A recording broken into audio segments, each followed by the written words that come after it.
Hello नमस्कार दोस्तों, कैसे हैं आप लोग। आशा करते हैं आप लोग अच्छे होंगे। देखिए, ग्रामीण डाक सेवक भर्ती को लेके यहाँ पर दो नया नोटिस आया है, जो कि इस वीडियो में हम आपको यहाँ पर बताने वाले हैं। सबसे पहले हम यहाँ पर बता दें कि जितने भी बच्चे यहाँ पर जीडीएस में फर्स्ट मेरिट लिस्ट और सेकंड मेरिट लिस्ट और थर्ड मेरिट लिस्ट में सेलेक्ट हो गए हैं, उन सभी को कॉन्ग्रेचुलेशंस।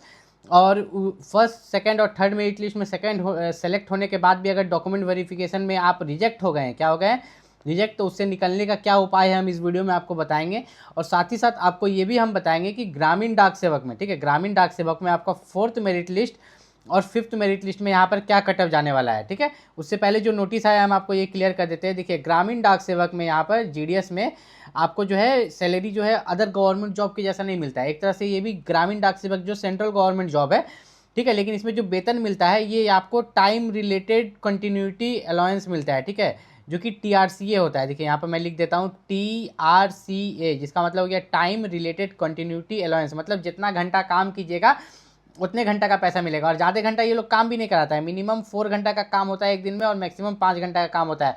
लेकिन यही रहता है कि ड्यूटी आपका जो है 60 साल तक रहता है, ठीक है। जब तक आपका 60 साल नहीं पूर जाता है तब तक आपका ड्यूटी रहता है। और नेशनल पेंशन स्कीम के द्वारा आपको जो है पेंशन भी दिया जाता है, ठीक है। ऐसा नहीं कि आपको पेंशन नहीं मिलता है। ब्रांच पोस्ट मास्टर का जो सैलरी रहता है आपको यहाँ पर दिख रहा है 12,000 से लेकर 29,380 तक। तो आज एकदम अच्छा से समझा देते हैं इसका मतलब क्या होता है। मतलब कि आपका स्टार्टिंग सैलरी जो रहेगा उसका बेसिक पे 12,000 रहेगा, ठीक है, ब्रांच पोस्ट मास्टर का। उसमें डीए जुटेगा 6,000। डीए क्या होता है बता देते हैं। डीए मतलब होता है डियरनेस अलाउंस, जिसको हिंदी में महंगाई भत्ता बोलते हैं। जो महंगाई भरता है ना, उसके हिसाब से सैलरी का आधा आपको दिया जाता है, ठीक। जोड़ के हुआ 18,000। ये आपका स्टार्टिंग हुआ। तो रिटायरमेंट के समय अगर आप प्रमोशन नहीं लेते हैं तो आपका सैलरी क्या रहेगा ब्रांच पोस्ट मास्टर के रूप में, तो 29,000 सैलरी है, ठीक है। 29,380 हम 29,000 ही लेते हैं, मान के चलते इसको 30,000, ठीक। इसका आधा हो गया आपका यहाँ पर 15,000। कितना हो गया 15,000, तो 29, ठीक है। और एक इसको यहाँ पर दे देते हैं तो ये हो गया 30, ठीक है, 40, 44, तो लगभग 44,000 जो है आपका रिटायरमेंट के समय सैलरी रहेगा अगर आप प्रमोशन नहीं लेते हैं, ठीक। लेकिन अगर आप एज ए MTS 3 साल के बाद आपको प्रमोशन का मौका मिलता है, अगर आप प्रमोशन ले लेते हैं तो आपका सैलरी फिर MTS वाला हो जाता है। जो SSC MTS में जो वेतन मिलता है वही वेतन मिलने लगता है। अब सबसे बड़ा सवाल यहाँ पर आता है कि आपका असिस्टेंट ब्रांच मास्टर और डाक सेवक की सैलरी क्या रहेगी। वो भी सेम है। अभी जैसे 10,000 स्टार्टिंग है, मतलब कि स्टार्टिंग आपको 15,000 मिलेगा, ठीक है। 10,000 में 5,000 और जुटेगा, 24,000 में जो है आपका और 12,000 यहाँ पर जुटेगा। मतलब यहाँ पर 20 हो गया, 30, 34, लगभग 36,000 रिटायरमेंट के समय आपको रहेगा। लेकिन अगर आप प्रमोशन ले लेते हैं 3 साल के बाद आपको जीडीएस में प्रमोशन का मौका मिलता है एज अ MTS, ठीक है।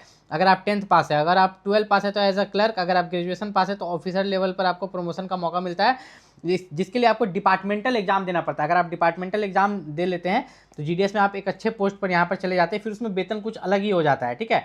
यहाँ पर अगर बात करें तो ग्रामीण डाक सेवक में जितने भी बच्चे इस बार भरे थे तो बहुत सारे बच्चे डॉक्यूमेंट वेरिफिकेशन में रिजेक्ट हुए। सबसे बड़ा कारण था बहुत बच्चों के पास तो कंप्यूटर सर्टिफिकेट ही नहीं था।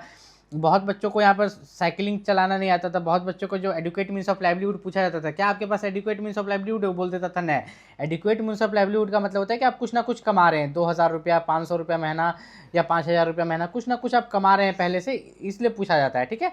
और बहुत बच्चों के पास तो सर्टिफिकेट ही नहीं था, कास्ट सर्टिफिकेट नहीं था। जैसे आपका OBC हो गया, SC ST और EWS वाले बच्चों के पास सेंट्रल लेवल कास्ट सर्टिफिकेट था ही नहीं, ठीक है।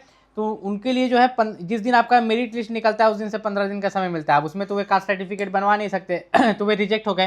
तो इस कारण से जो है आपको फोर्थ मेरिट लिस्ट और फिफ्थ मेरिट लिस्ट अभी देखने को मिलेगा।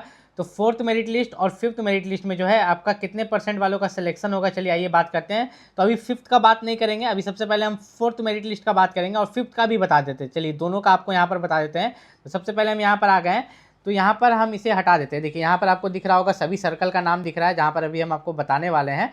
तो सबसे पहले मैं एक चीज़ आपको यहाँ पर क्लियर कर देता हूँ कि सर्कल को हम लोग कुछ इस तरीक़े से बांटने वाले हैं। कुछ ऐसे सर्कल है जहाँ पर उनका खुद का लैंग्वेज बोला जाता है, जैसे आंध्र प्रदेश में जो तेलुगु, असम में जो है असामीज बोला जाता है, ठीक है। आपका गुजरात में गुजराती बोला जाता है। तो इन सब जगह पर जो है फोर्थ मेरिट लिस्ट में, ठीक है, फोर्थ मेरिट लिस्ट में जिसका यहाँ पर 90% होगा, 10th में 90% या 90% से ऊपर होगा उनका सिलेक्शन, सॉरी यहाँ पर जो है जिनका फोर्थ मेरिट लिस्ट में 90% नहीं, यहाँ पर आप मान के चल सकते हो आपका 80% या 80% से ऊपर होगा उनका सिलेक्शन हो जाएगा। और जहाँ पर हिंदी बोला जाता है, जैसे बिहार में हिंदी बोला जाता है, छत्तीसगढ़ में हिंदी, दिल्ली में हिंदी, यूपी में हिंदी, ठीक है, हरियाणा में हिंदी, जहाँ पर हिंदी बोला जाता है, ध्यान से समझिएगा, जहाँ पर हिंदी बोला जाता है वहाँ पर अगर आपके क्लास 10th में 90% से ऊपर होगा तब आपका फोर्थ मेरिट लिस्ट में सिलेक्शन होगा। तो अब बात आता है फिफ्थ मेरिट लिस्ट का, ठीक है।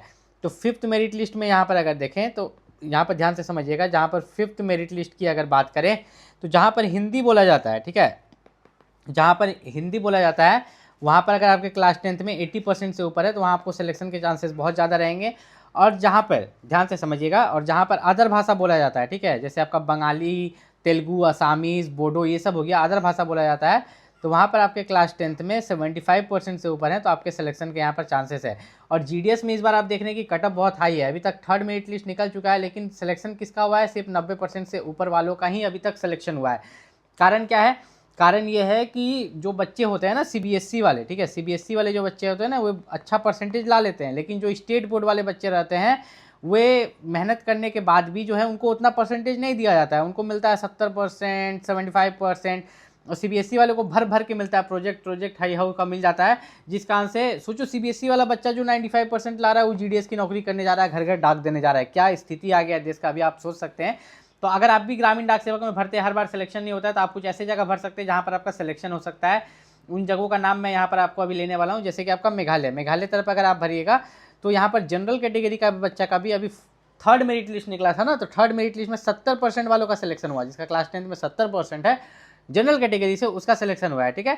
तो जीडीएस, अगर जीडीएस के लिए आप भी फॉर्म अप्लाई किए हैं तो इस चैनल को सब्सक्राइब कर लीजिएगा। आगे जो है यहाँ पर जो है पोस्ट ऑफिस की तरफ से रेगुलर वाला भी वैकेंसी आता है, जैसे पोस्टमैन का आता है, ड्राइवर का आता है, ये सब का। अगर आपने भी ग्रामीण डाक सेवक का फॉर्म भरा था लेकिन 3rd मेरिट लिस्ट आते तक भी आपका सिलेक्शन नहीं हुआ, तो इस बार थोड़ा गड़बड़ी हो गया। इस बार क्या हुआ है ना कि ग्रामीण डाक सेवक में 3rd मेरिट लिस्ट में भी जिनका 92% से ऊपर था, 90% से ऊपर था, सिर्फ उन्हीं का सिलेक्शन हुआ। 90% से नीचे वाले का अभी तक सिलेक्शन हुआ ही नहीं है, ठीक है। हर बार सेम नहीं होता, कुछ ना कुछ गड़बड़ी हो जाता है, लेकिन 4th और 5th मेरिट लिस्ट अभी बचा है, उसमें भी आपके चांसेस आ सकते हैं। अगर आपके क्लास 10th में 75% से ऊपर है तो आपके पास चांसेस है। मैं कभी भी नहीं बोलता कि 75% से नीचे वाले के पास यहाँ कोई चांस है।